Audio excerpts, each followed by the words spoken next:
సిద్దిపేట జిల్లా హుస్నాబాద్ అంబేద్కర్ చౌరస్తాలో మహిళలకు ఆర్టీసీ ఉచిత బస్సు ప్రయాణంపై కేటీఆర్ చేసిన వ్యాఖ్యలను నిరసిస్తూ కాంగ్రెస్ పార్టీ శ్రేణులు రాస్తారోకోను చేపట్టారు.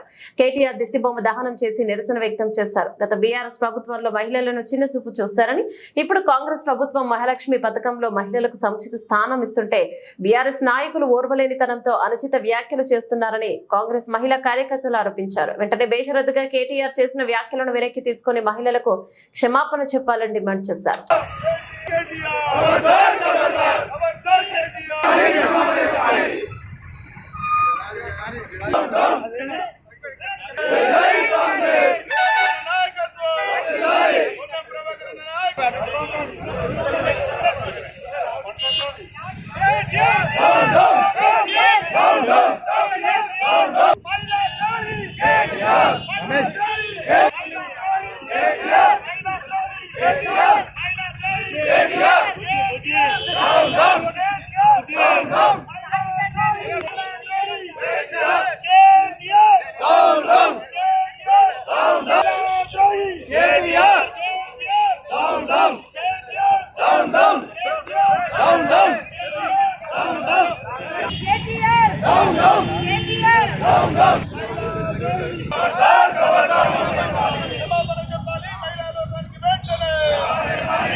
హుస్నాబాద్ అంబేద్కర్ చౌరస్తాలో మహిళా సోదరులు కాంగ్రెస్ వాదులు మాజీ మంత్రి కేసీఆర్ కొడుకు చేసినటువంటి అనుచిత వ్యాఖ్యలు తెలంగాణలో ఇంచుమించు 9 నెలలు అవుతా ఉన్నది.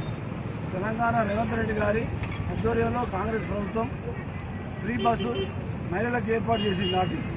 దానికి మన స్థానిక శాసనసభ్యులు, రాష్ట్ర రవాణా శాఖ మంత్రి, బీసీ సంక్షేమ శాఖ మంత్రి ప్రభాకరన్న గారు మంత్రిగా ఉన్నారు. మరి ఏం మాట్లాడుతూ ఉన్నారంటే 10 ఏళ్ళు ఈ రాష్ట్రాన్ని, ప్రతి రంగాన్ని అవమానపరిచి ఆ రంగాలను అన్నింటినీ నిర్వీర్యం చేసి ఆర్థికంగా అవన్నింటినీ అడుగంటించి ఇవాళ మంచి సంక్షేమ పథకాన్ని, మహిళలకు ఫ్రీ పోయేటువంటి పథకాన్ని అవహేళన చేస్తూ మాట్లాడినటువంటి విషయాలను మనం మీడియాలలో, ఎలక్ట్రానిక్ మీడియా, ప్రింట్ మీడియా, పేపర్లలో మనం చదువుతూ ఉంటాం. ఏం మాట్లాడుతాడు? వెల్లిపాయ పొట్టు తీస్తారు, డిస్కో డ్యాన్సులు చేసుకొని మాకేం అభ్యంతరం లేదంటారు. అంటే మహిళలంతా అంత చిన్న కనపడుతుందా? 5 కోట్ల తెలంగాణలో 2.5 కోట్ల మంది మహిళలు ఉన్నారు. మరి మహిళా సోదరి మళ్ళీ ఈ చెల్లె ఉన్నది.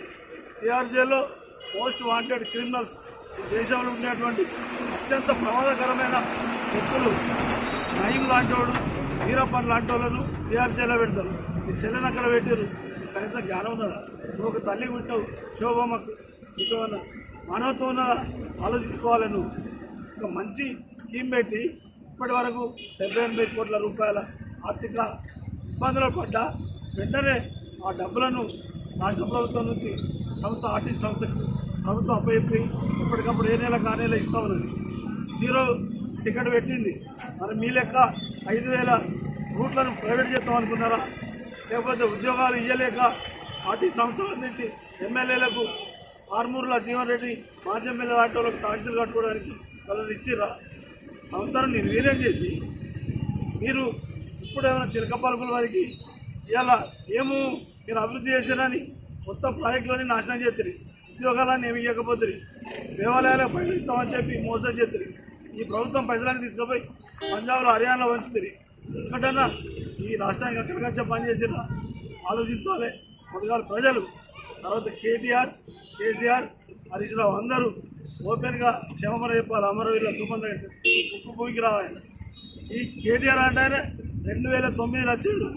2001లో మనం అంతా తెలంగాణ ఉద్యమంలో అన్ని పార్టీలకు వెళ్ళి వచ్చి తెలంగాణ ఉద్యమంలో పాల్గొంటే ఆయన అమెరికా నుంచి 2009 వచ్చాడు.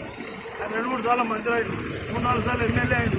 అంటే నరాన గర్వము, అధికారము, దాన్ని ఇంకా తెలంగాణ బాధలు చెప్పాలన్న మదం వచ్చింది. ఆ మదాన్ని ఇప్పటికైనా తగ్గించుకొని అందుకే ఓటర్లు మీకు 19 సీట్లు ఇచ్చారు, పార్లమెంట్లో 0 సీట్లు ఇచ్చినా మీకు ఇంకా జ్ఞానం వస్తలేదు, ఇంకా అది ఎత్తు మీద కాళ్ళు కింది దిగుతలేదు, ఇంకా వెనక్కే పోతానే అనిపిస్తూ ఉంది. ముఖ్యంగా ఆర్టీసీలో ఏమన్నా చెప్తే ఒక సమంజసమైన సలహా చెప్పుర్రి. చెప్తే ఫ్రీగా ఆడపిల్లలకు చదువుకునే పిల్లలకు పీజీ చదువుకునే వాళ్ళకు అందరికి ఫ్రీ టికెట్ ఇవ్వాలి, ఓల్డేజ్ వాళ్ళకు 60 ఏళ్ళకు ఫ్రీ టికెట్ ఇవ్వాలి, మహిళలకు హాఫ్ టికెట్ ఇవ్వాలి, సంస్థ అభివృద్ధి కోసం క్షేమం కోసం మాట్లాడేటట్లు మాట్లాడు, విలేకరులకు పోలీసులకు ఫ్రీ టికెట్ ఇవ్వాలని చెప్పి కానీ ఛాన్సులు చేయాలి. మహిళలు ఎల్లిపాయ పొట్టు తీసుకోవాలి, మైదాకులు పెట్టుకోవాలి. ఇవి మీ ప్రజల సంక్షేమాన్ని కోరుకునే మాటలు. ఇందులో ప్రతిసారి ఓడియాలి. ఇక్కడ 50-100 మంది ఉన్నాం కావచ్చు, ఇళ్ళలో ఉండే మహిళా సోదరిమణులు ఆలోచించే పురుషులు మేధావులు కూడా ఆలోచించమంటాను. ఈ ప్రభుత్వం నిన్ననే 2 లక్షల రుణమాఫీ చేసింది. రేవంత్ రెడ్డి ప్రభుత్వం ఇంత పెద్ద సంక్షేమ పథకాలు తీసుకొచ్చి ఈ రాష్ట్రాన్ని అభివృద్ధి చేద్దామనుకుంటే నిన్ననే 437 కోట్ల రూపాయలు మన నియోజకవర్గానికి ప్రాజెక్టు కోసం మన ప్రభాకర్ ఎమ్మెల్యే గారు మంత్రి గారు తెచ్చారు. మరి కేంద్ర ప్రభుత్వానికి ఇతర ఆలోచన ప్రేమ ఉన్నదా? ఈ రాష్ట్రానికి ఒక 500 కోట్లు ఇస్తే 3 హామీలు ఉండే కదా, యోజన హామీలు, మరి దానికి చేతులు రాకపోయాయి. నిర్మాణం బీజేపీ టీఆర్ఎస్ లోపల ఒకటే, మీదికి మాత్రం వేరు మాట్లాడతారు. ప్రజలు గ్రహించాలని సందర్భంగా కోరుతూ కేటీఆర్, కేసీఆర్, హరీష్ రావు వాళ్ళ వల్ల కేటీఆర్ తల్లి కూడా ఆలోచించాలని చెప్తాను. జైల్లో ఉన్న కవిత కూడా ఆలోచించాలని చెప్తాను.